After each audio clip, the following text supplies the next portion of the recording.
wa ala alihi wa ashabihi ahli sidqi wal wafa. Amma ba'd.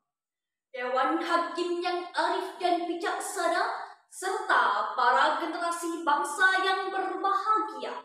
Karakter merupakan suatu nilai perilaku manusia yang berhubungan dengan Tuhan yang Maha Esa, diri sendiri, sesama manusia, lingkungan, dan kebangsaan, yang terwujud dalam pikiran, sikap, perasaan, perkataan, dan perbuatan berdasarkan norma-norma agama, hukum, tata krama, adat istiadat, budaya, dan estetika. Sementara itu, merebaknya sikap hidup pragmatik, melembaganya budaya individualistik, dan merunyaknya masa ekonomi serta politik dapat melemahkan karakter anak-anak. Nilai-nilai etika dan estetika telah terbonsai dan terkendalikan oleh gaya hidup instan yang membuat kita lalai pada kewajiban. Generasi muda merupakan generasi yang akan melanjutkan tonggak perjalanan di masa depan dan menjadi harapan bagi bangsa untuk meningkatkan nilai moral yang dibenarkan oleh pedoman kehidupan, yakni Al-Quran. Al-Quran merupakan sumber hukum utama bagi umat Islam dalam menjalani kehidupan. Sehingga jika manusia berpegang teguh pada hukum-hukum Allah yang ada di dalam Al-Quran, maka mereka akan selamat. Dan sebaliknya pula, jika mereka mengingkarinya, maka mereka akan tersesat. Na'udzubillahi min dzalik. Disinilah pentingnya ajaran Al-Quran untuk direalisasikan dalam membentuk karakter pemuda bangsa yang mampu beradaptasi dan berdialog dengan zaman, tanpa menanggalkan identitas ketauhidan kepada Allah Subhanahu wa Ta'ala dan kepatuhan kepada kedua orang tua. Oleh sebab itulah tergugah hati kami untuk menyampaikan syarahan yang berjudul Ketauhidan dan Kepatuhan sebagai fondasi dalam membangun karakter pemuda bangsa. Sebagai landasan dalam mengawali syarahan ini, marilah kita dengarkan lantunan Quran surah Luqman ayat 13-14. A'udzu billahi minasyaitonir rajim. Bismillahirrahmanirrahim. Wa idh qala Luqmanu libnihi wa huwa ya'iduhu ya bunayya la tusyrik billah inna syirka la dzulmun 'adzim. Wa wassaynal insana biwalidayhi hamalathu ummuhu wahnan 'ala wahnin wa fisaluhu fi 'amaini anishkur li wa liwalidayhi ilayyal masir. Shadaqallahul 'adzim. Aku berlindung kepada Allah dari godaan setan yang terkutuk. Dengan menyebut nama Allah yang Maha Pengasih lagi Maha Penyayang. Dan ingatlah ketika Luqman berkata kepada anaknya di waktu ia memberi pelajaran kepadanya, "Hai anakku, janganlah kamu mempersekutukan Allah. Sesungguhnya mempersekutukan Allah adalah benar-benar kezaliman yang besar. Dan kami perintahkan kepada manusia berbuat baik kepada kedua orang ibu bapaknya. Ibunya telah mengandungnya dalam keadaan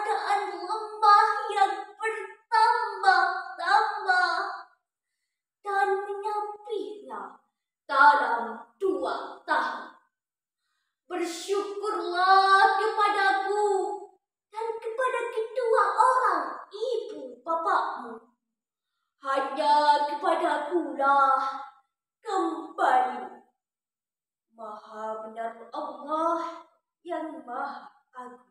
Dewan Hakim dan hadirin yang kami muliakan.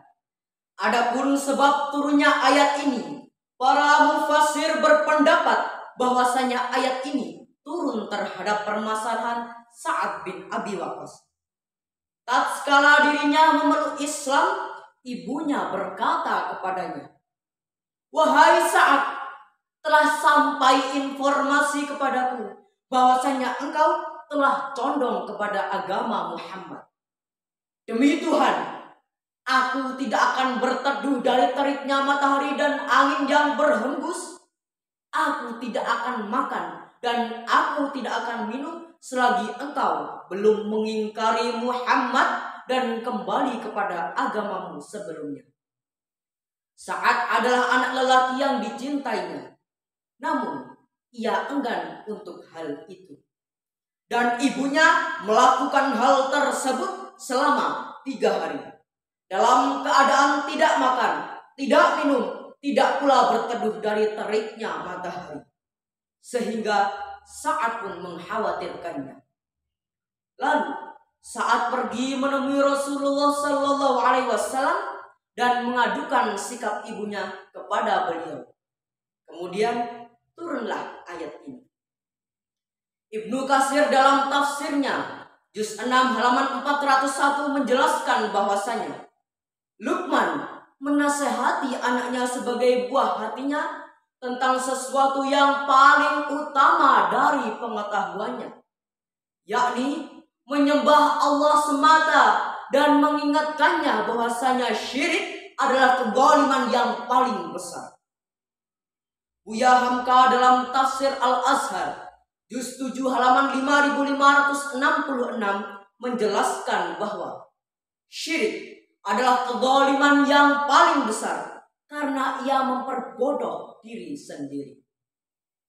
Mencintai harta, keluarga, karib kerabat, dan semua yang bersifat keduniaan adalah fitrah manusia.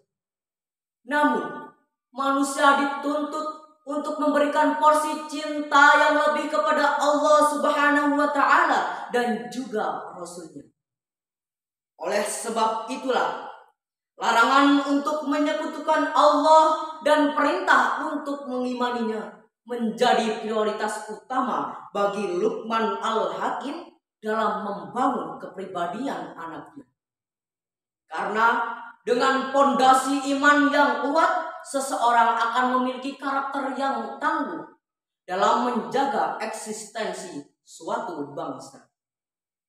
Sebagaimana yang telah dikatakan oleh sastrawan Mesir bernama Ahmad Shawqi yang berbunyi, Innamal umamul akhlaqu ma baqiyat wa inhu dhahabat akhlaquhum dhahabu.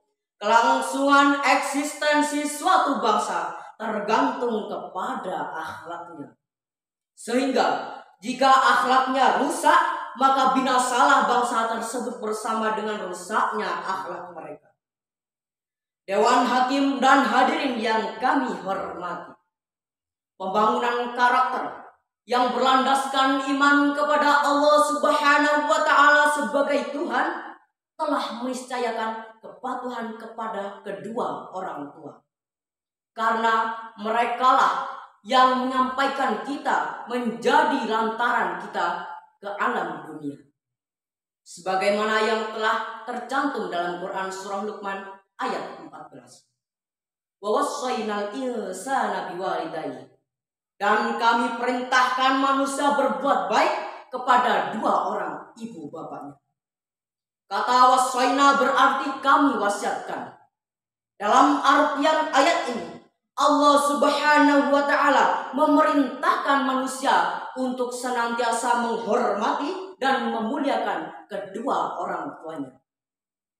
Syekh Wahbah Az-Zuhaili dalam tafsir Al-Munir menjelaskan, setelah Allah Subhanahu wa Ta'ala mengabadikan perkataan Luqman kepada anaknya, Allah mengiringinya dengan perintah birrul walidain, terutama terhadap pejuang kehidupan, yakni sang ibu yang penuh pengorbanan.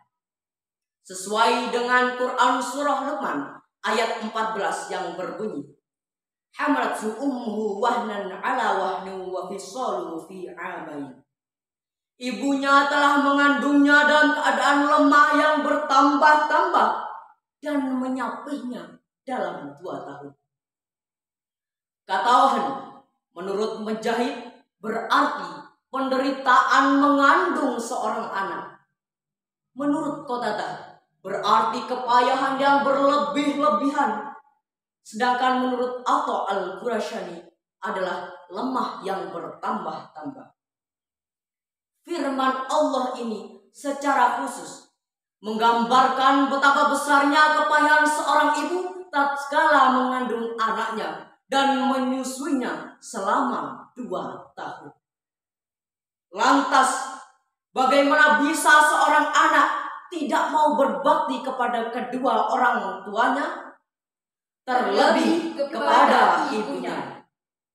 Dewan Hakim dan hadirin yang kami hormati, berlandaskan ayat tersebut dapat kita pahami bahwasanya begitu besarnya tekanan untuk berbakti kepada kedua orang tua, sehingga besar pula ancaman siksa bagi yang mendurhakai keduanya.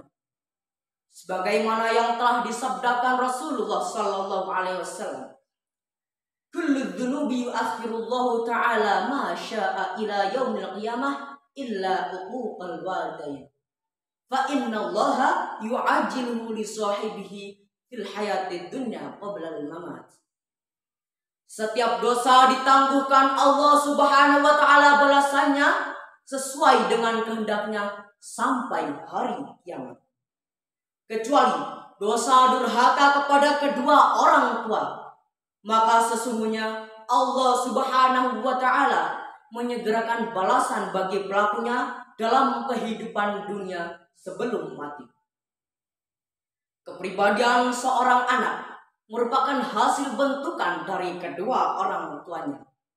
Sehingga jika pendidikan anak tersebut baik, maka orang tua akan terimbas kebaikannya pula. Dan demikian juga sebaliknya. Hal ini mengingatkan kita bahwasanya manusia sejak lahir sudah diilhami oleh 2 potensi, yakni buruk dan baik. Atau dalam istilah Al-Quran dikatakan sebagai fujur dan takwa. Maka dari itu, potensi takwa harus lebih ditingkatkan. Karena jika tidak, bisa jadi potensi fujur akan lebih cepat berkembang dan potensi takwa akan terbelakang. Sehingga hal tersebut akan menumbuhkan bibit-bibit karakter yang tidak bermoral. Dewan Hakim dan hadirin yang senantiasa kami taklimi, berdasarkan syarahan ini dapat kita simpulkan bahwasanya dalam membangun karakter bangsa berdasarkan perspektif Al-Quran dapat dilakukan dengan 2 hal utama, yakni mempertebal ketauhidan kepada Allah Subhanahu wa taala dan berbakti kepada kedua orang tua. Mengakhiri syarahan ini, izinkanlah kami persembahkan sebuah pantun. Kabayan anak Indonesia sejati Tidak lupa memakai topi. Marilah bersama teguhkan jiwa dan hati, membangun karakter pemuda bangsa yang Qur'ani.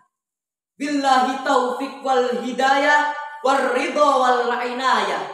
Wassalam.